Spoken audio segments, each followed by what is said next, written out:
Welcome back to The Golden Apple, Changing the Structure of Civilization, Aftermath, Volume 3 by Edgar J. Ridley. This is Chapter 2, Magical Thinking. The fact that Congress introduced a resolution citing the importance and value of magic shows you the dire results of symbolic thought. This is what Fraser meant when he said that symbolism and mythological behavior was present in modern humans and civilization. This is why Fraser emphasized the dangers of magical thinking in The Golden Bough. In Aftermath, he talked about the menacing influence of magical thinking in terms of economic policy. His statements about magic and the economy were directed at South Africa, but as he stated throughout The Golden Bough, he addressed what magic has done to the entire world. Fraser posited that man progressed on a trajectory from magic in antiquity to religion and then science. What Fraser did not have an opportunity to foresee is that modern man in today's civilization has utilized mythology and superstition even more than primitive man because of the truths revealed by science and technology. As stated by Herbert Reed, quote, "Man, it has been said, is a symbolizing animal.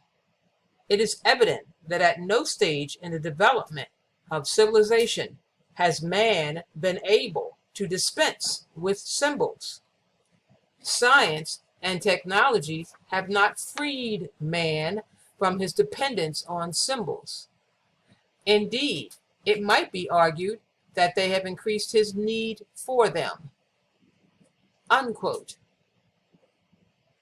I would argue that modern man, because of his racism and his need for power, mythologizes scientific fact to such an extent that his dependence on magic and superstition transcends primitive man. Fraser was certainly prescient when we view this proposed resolution from the United States Congress. I cite this resolution to highlight how symbolic behavior and superstition continues to wreak havoc not only in the United States, but globally. This congressional resolution is an excellent example of the integration of magic into our political life. Quote, resolution. Recognizing magic as a rare and valuable art form and national treasure, whereas magic is an art form with the unique power and potential to impact the lives of all people, whereas magic enables people to experience the impossible, whereas magic is used to inspire and bring wonder and happiness to others, whereas magic has had a significant impact on other art forms, whereas magic, like the great art forms of dance, literature, theater, film, and the visual arts, allow people to experience something that transcends the written word,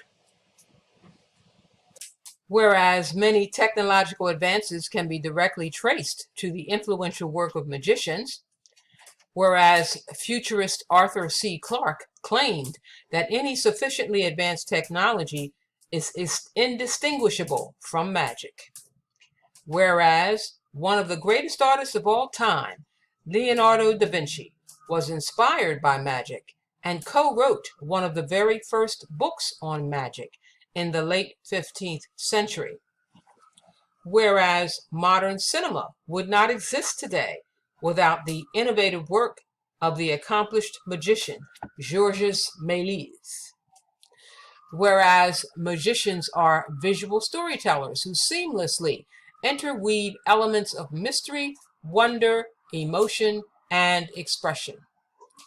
Whereas magic is an outstanding artistic model of individual expression. Whereas magic fulfills some of the highest ideals and aspirations of our country by encouraging people to question what they believe and see.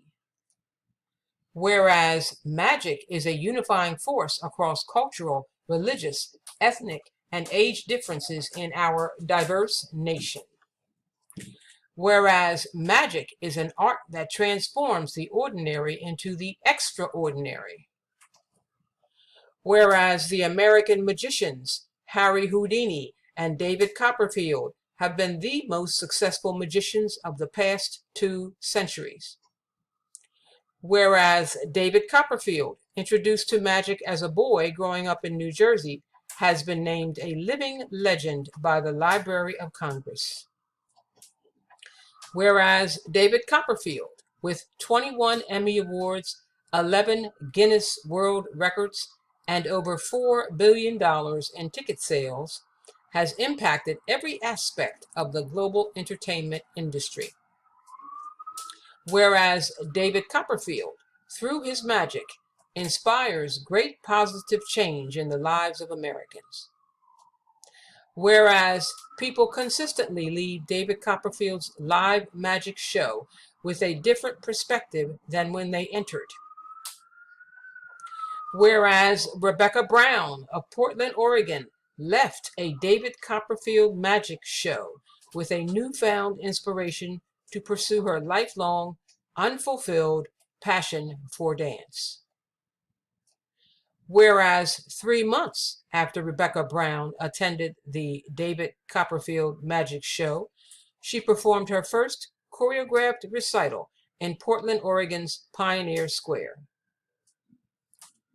Whereas programs such as Project Magic, created by David Copperfield, use magic as a form of therapy for children with physical, psychological, and social disabilities. Whereas learning magic through programs such as Project Magic can help these children improve their physical and mental dexterity and increase their confidence. Whereas learning magic through programs such as Project Magic helps these children realize that they are no longer less able than their peers. Whereas programs such as Project Magic teach these children that they are more capable and have a newfound ability to do what others cannot. Whereas cities such as Wylie, Texas, and its mayor, Eric Hogue, recognize and promote the art of magic with official proclamations, summer educational programs, and the first festival dedicated to the art of magic in the state of Texas. Whereas Mayor Eric Hogue, who learned the art of magic as a child, continues to use those skills to teach elementary school students about the different roles and responsibilities of local government. Whereas magic is timeless in appeal and requires only the capacity to dream. Whereas magic transcends any barrier of race, religion, language, or culture. Whereas magic has not been properly recognized as a great American art form, nor has it been accorded the institutional status on a national level commensurate with its value and importance. Whereas there is not an effective national effort to support and preserve magic.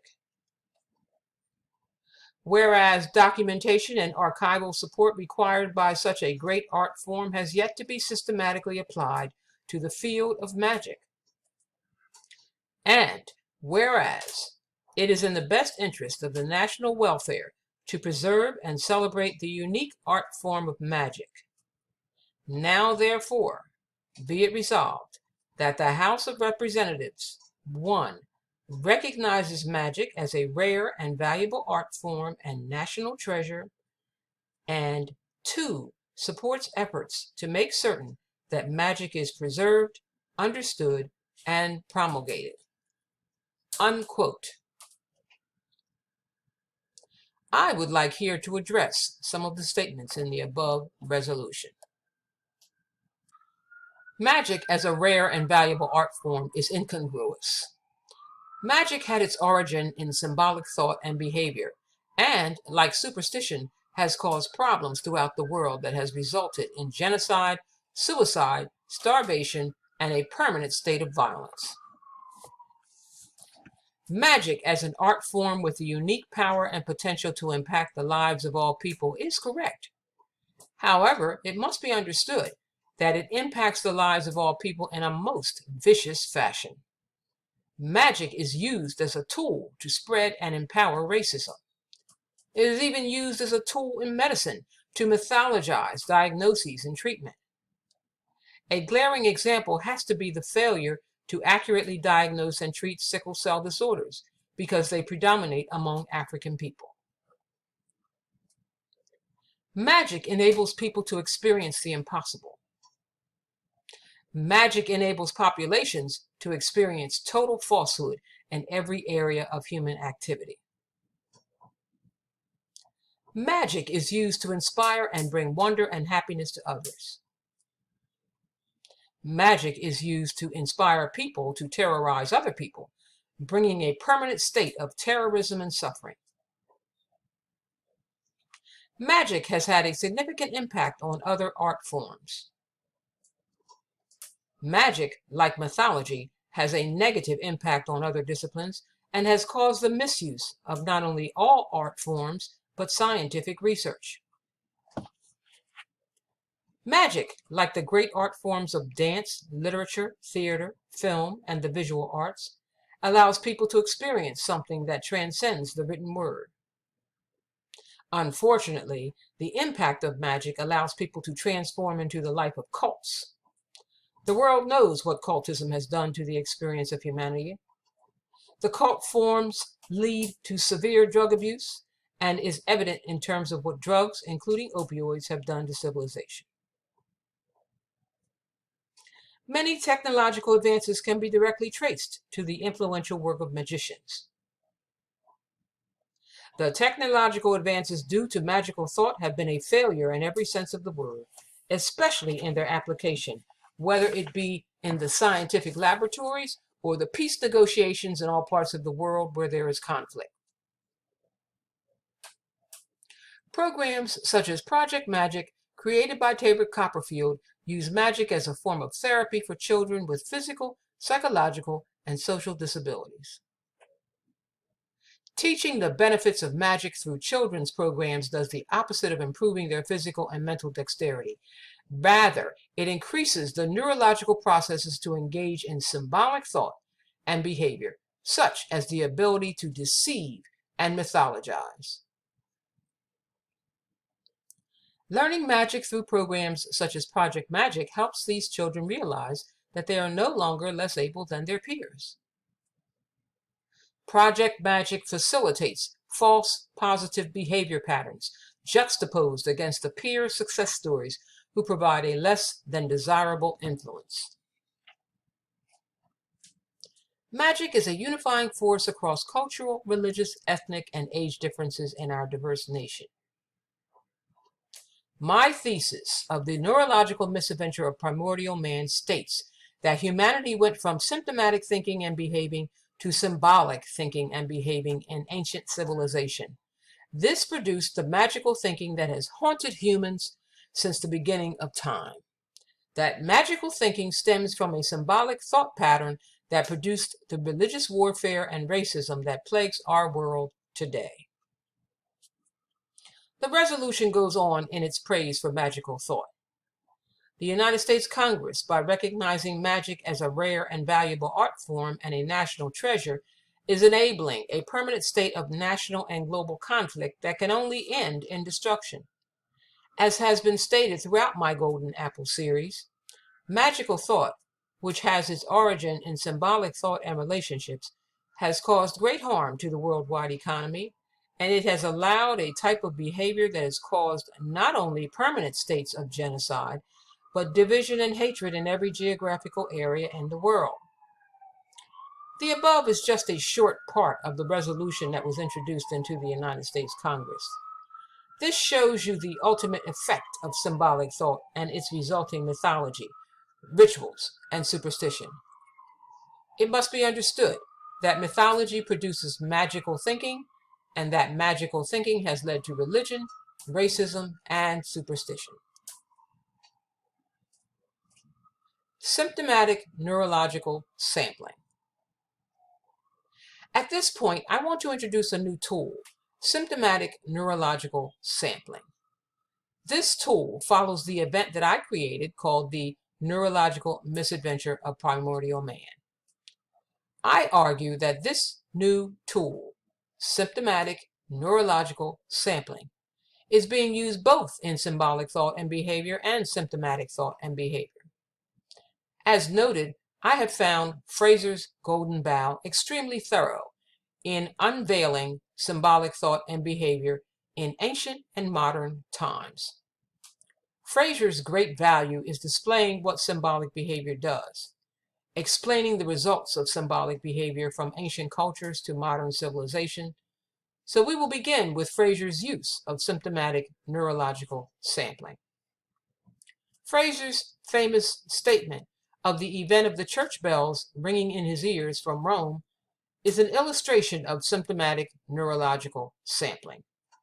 Fraser stated, quote, "To a passage in my book it has been objected by a distinguished scholar that the church bells of Rome cannot be heard, even in the stillest weather, on the shores of the Lake of Nemi. In acknowledging my blunder and leaving it uncorrected, may I plead in extenuation of my obduracy the examples of an illustrious writer? In Old Morality, we read how a hunted Covenanter, flowing before Claverhouse's dragoons, hears the sullen boom of the kettle drums of the pursuing cavalry borne to him on the night wind. When Scott was taken to task for this description, because the drums are not beaten by cavalry at night, he replied in effect that he lied to hear the drums sounding there, and that he would let them sound on so long as his book might last. In the same spirit, I make bold to say that by the Lake of Nemi I love to hear, if it be only in imagination, the distant clanging of the bells of Rome, and I would fain believe that their airy music may ring in the ears of my readers after it has ceased to vibrate in my own." Unquote. Fraser's description of his experience of the hearing of the church bells is what is called symptomatic neurological sampling. This is a revision of my previous statement on Fraser's experience with the church bells in my volume 2. I had previously observed that Fraser was thinking mythologically, but I now feel that is not the case. He was simply doing symptomatic neurological sampling. The reason why Fraser could be so adamant in defending his experience of the church bells is that he experienced the church bells and Lake Nemi in actuality, and he puts those neurological narratives together to form symptomatic experiences devoid of any mythology or symbolism. Forming a narrative of various experiences while using a symptomatic attitude is the essence of symptomatic neurological sampling.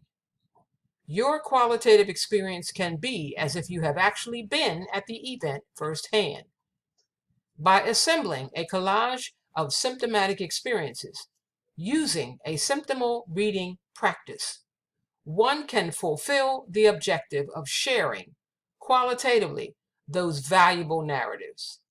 This is symptomatic neurological sampling. It is important to understand for the brain, memory is like reliving.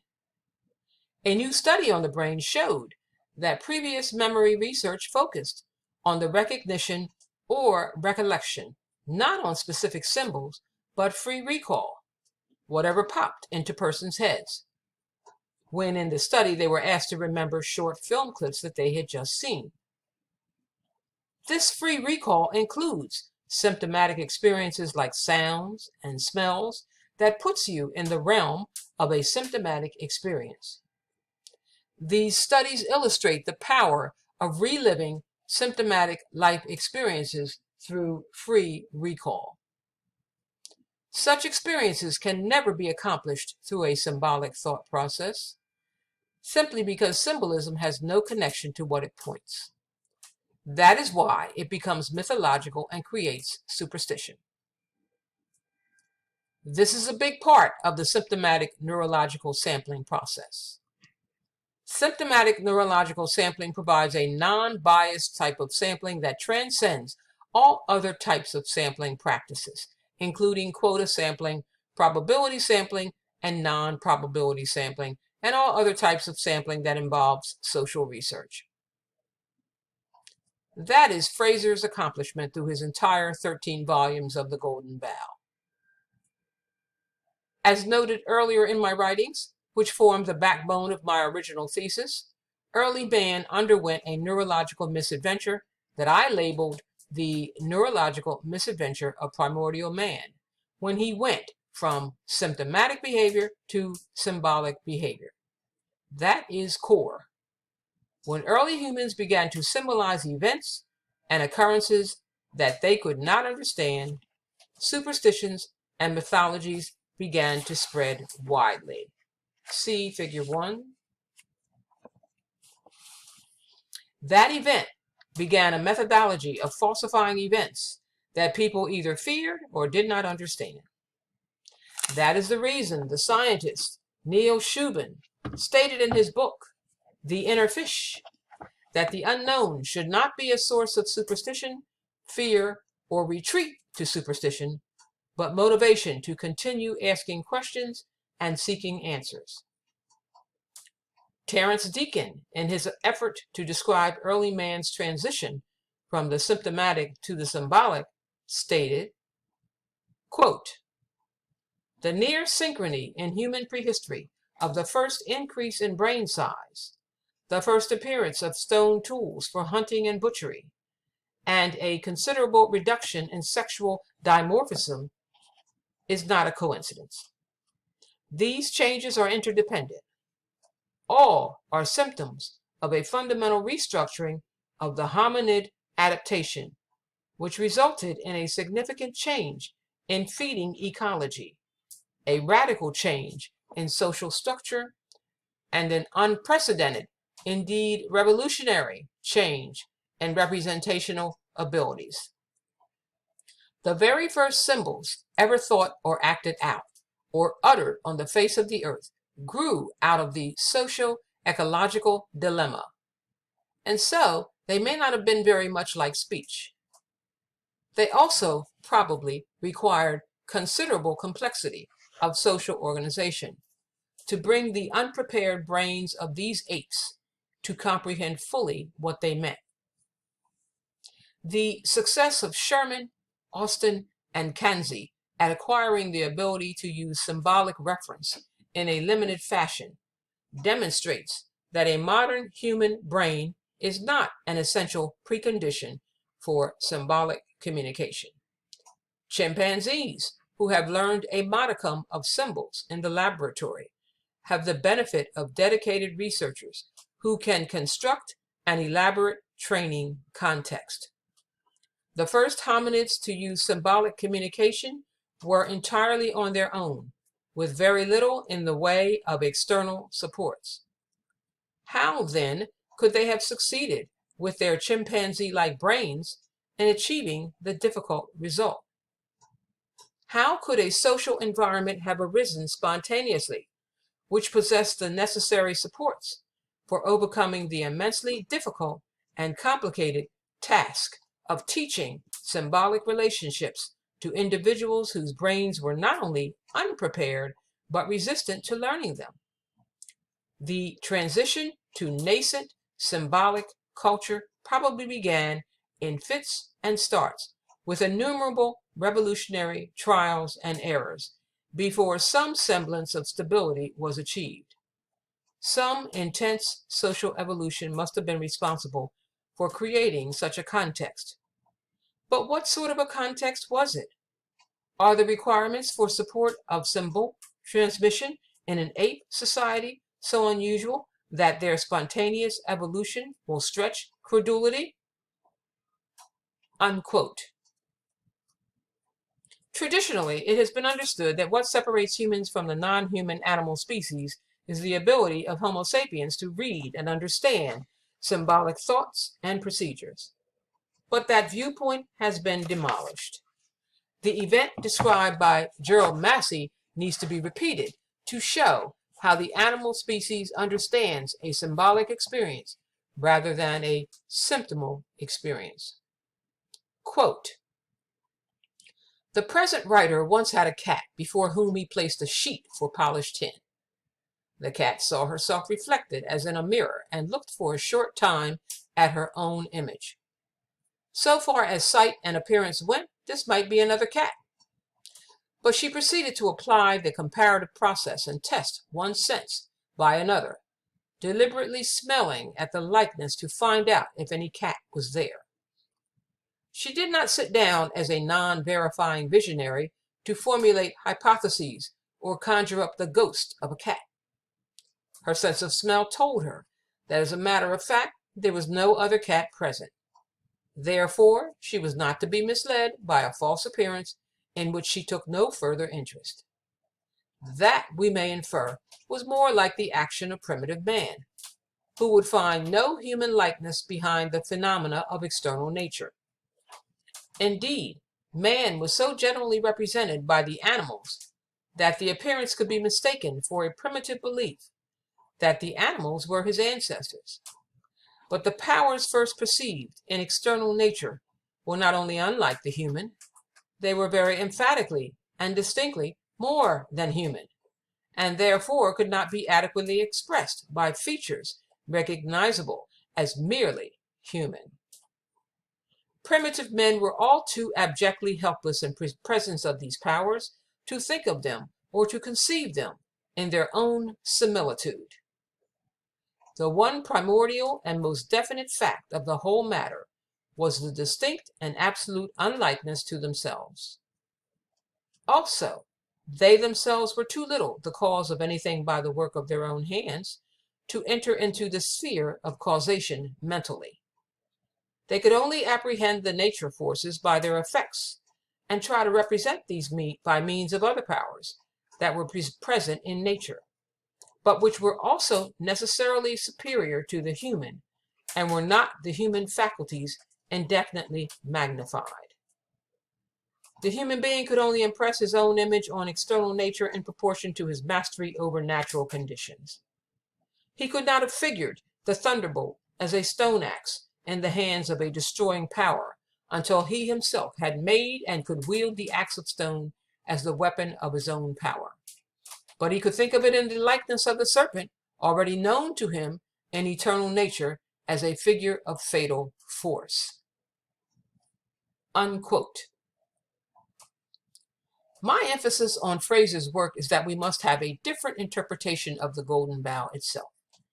A common objection by scholars is Fraser's statement about hearing the bells from Rome. They criticize Fraser's concepts of transferring Ennius's plucking the golden bough from the tree and transferring that event to Lake Nemi as being implausible because of the geographic distance between the tree and Lake Nemi. Scholars have dismissed and debated whether the tree of the golden bough was either an oak or apple tree.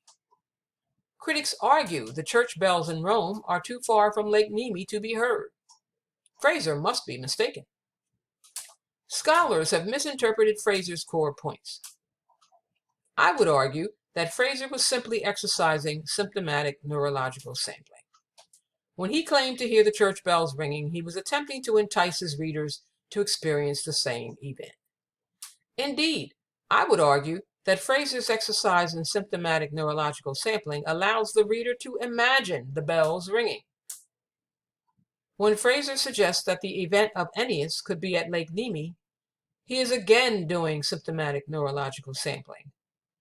Keep in mind that neurological sampling can be used both symptomatically or symbolically by applying one event to another event or situation. When done symptomatically, that event is treated with a symptomal reading. Fraser's hearing of the church bells is symptomal, which means non-symbolic, and he samples it to transfer the sound to Lake Nemi. That is an example of symptomatic neurological sampling. He joined two symptomatic events, which is a superior illustration of symptomatic neurological sampling. That tool of symptomatic neurological sampling is what Fraser does throughout his Golden Bough. Accordingly, he cannot be accused of applying mythology incorrectly. I argue that the reason why scholars misinterpret Fraser's work is because they have not dealt with the concept of symptomatic neurological sampling. On the contrary, Cook's treatment of Fraser's Golden Bough is itself full of conjecture and hypotheticals. Symptomatic neurological sampling is a tool that humanity has used since the beginning of time, although not as frequently as other categories of sampling. All Homo sapiens use sampling to reinforce conclusions on a range of disciplines. Unfortunately, due to the prevalence of symbolic behavior, symbolic neurological sampling has been the tool of use in modern day. Symptomatic neurological sampling is the placing of scenarios to fit or replace another scenario. It is used to enforce a concept or procedure so that it can be made whole. Although neurological sampling can be done from a symbolic attitude, the preferred approach is a symptomatic thought process. This thought process has never been dealt with by scholars, even though there has been inadvertent use without recognition or proper categorization. Using symptomatic neurological sampling with a symptomatic attitude requires a non-symbolic thought process. Accordingly, symptomatic neurological sampling is natural because symptomatic thought is innate to the human mind. This borrowing from one scenario to another is used throughout the world to either deceive or make transparent resolutions to problem solving. When used symbolically, sampling can make bad things happen. Conversely, symptomatic sampling introduces positive results. For instance, the symptomatic thought process changes behavior so effectively that every aspect of the genome is trumped. The pattern of the genome can be changed by man's human behavior. When implemented, the symptomatic thought process has a massive effect on the fluidity of genes. The interchange between symptomatic thought and symbolic thought is the engine that drives the cultural experience, which decides how the genome will operate and shape patterns. Human behavior has not changed qualitatively from Fraser's ancient times to modern day. In ancient history, as I have stated in my earlier works, man shifted from a symptomatic existence to a symbolic one, an event I coined a neurological misadventure. Academia enables this process by their desire to turn symptomatic thought into symbolic thought. For example, in the 20th century, Jung continued the wholesale effort to turn the symptomatic into the symbolic, as noted by Verena Kast. Quote, "If the goal of therapy is to arrive at a symbol and its linguistic formulation and interpretation through the symptom, it is basically because the physical symptom is a deeply unconscious expression of symbols and their formation. My intention was to make the symptom into a symbol by having him formulate it." Unquote. My thesis of the neurological misadventure of primordial man is backed up by both Jung's and Kast's interpretation of Jung.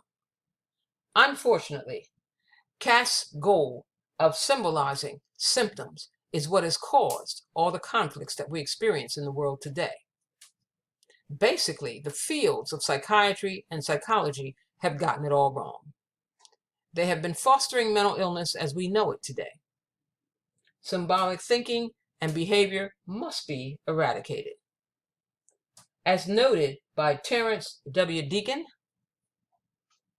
quote, "The near synchrony in human prehistory of the first increase in brain size, the first appearance of stone tools for hunting and butchery, and a considerable reduction in sexual dimorphism is not a coincidence. These changes are interdependent. All are symptoms of a fundamental restructuring of the hominid adaptation, which resulted in a significant change in feeding ecology, a radical change in social structure, and an unprecedented, indeed revolutionary change in representational abilities. The very first symbols ever thought or acted out or uttered on the face of the earth grew out of this social ecological dilemma, and so they may not have been very much like speech. Unquote. One thing must be made very clear, and it is applied by humans whether they recognize it or not. There are only two possible ways of thinking and behaving, and that is symptomatically or symbolically. This is extremely important, as I have stated earlier in my other volumes of The Golden Apple. This is non-negotiable. When we think and act symptomatically and or symbolically, whether we want to, whether we realize it or not, it is a fact of life, like breathing is a fact of life to stay alive.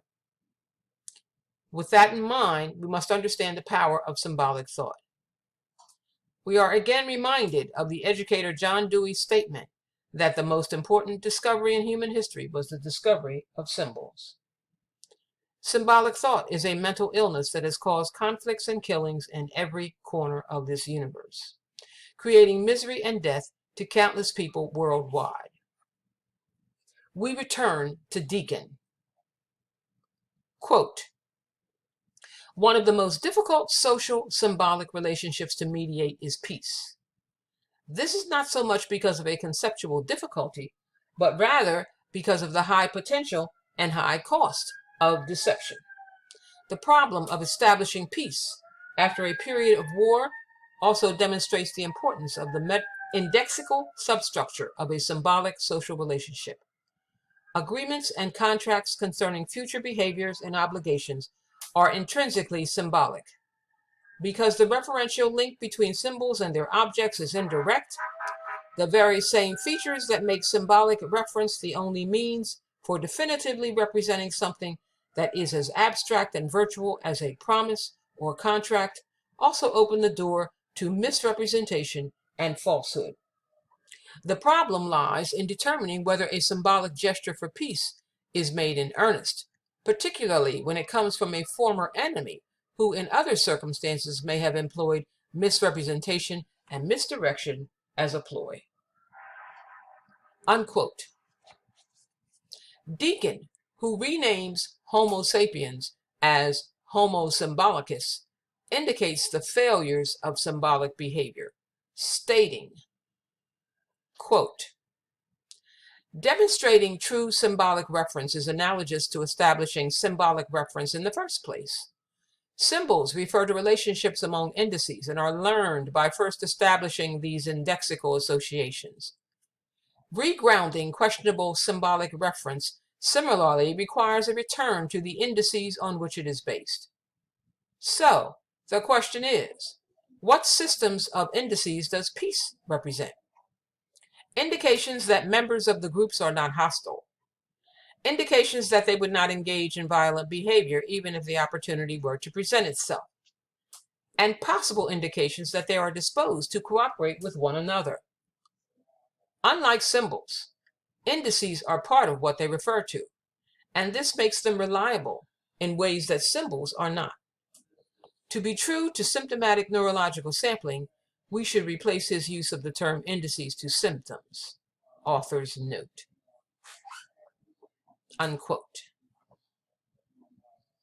Scholars have misinterpreted Fraser's work. The most important thing that we must remember was that Fraser was ready to give up everything that he theorized to his major point. And that major point was that the solution to the problems of mankind, the solution to the problems of the world, is to eradicate ignorance and superstition, to eradicate superstition from our lives, and by doing that, we eradicate the symbolic impulses and the mythology that produces superstition. This is the main point that Fraser wanted to get across. Scholars have a penchant for misinterpreting facts and concepts that will indeed solve our problem.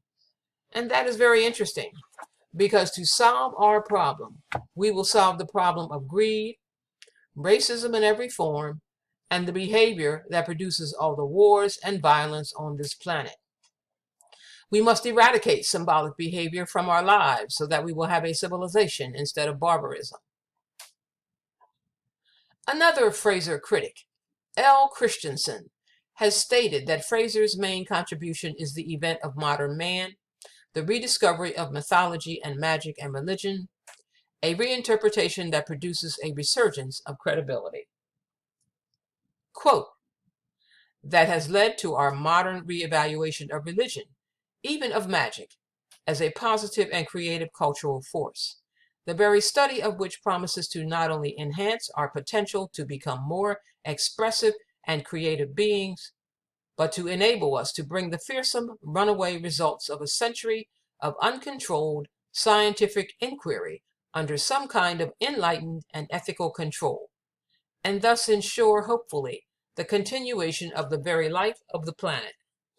I believe that we owe to Frazer the honor of making elaborate use, not of his naive theories, but of his enormous volumes of information, by essentially not throwing out the timeless baby of mythology with the muddled Victorian bathwater. Unquote.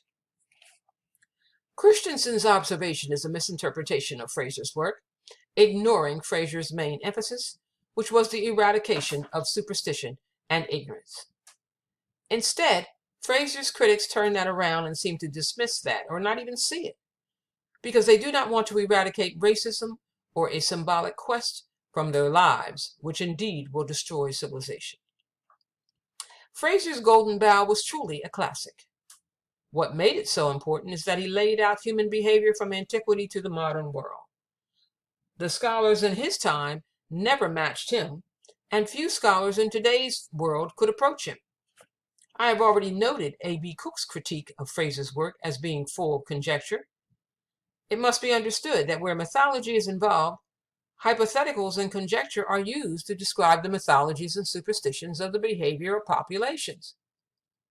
At the origin of it all is symbolic thought, which produces a mental state that cannot be devoid of the hypothetical and conjecture.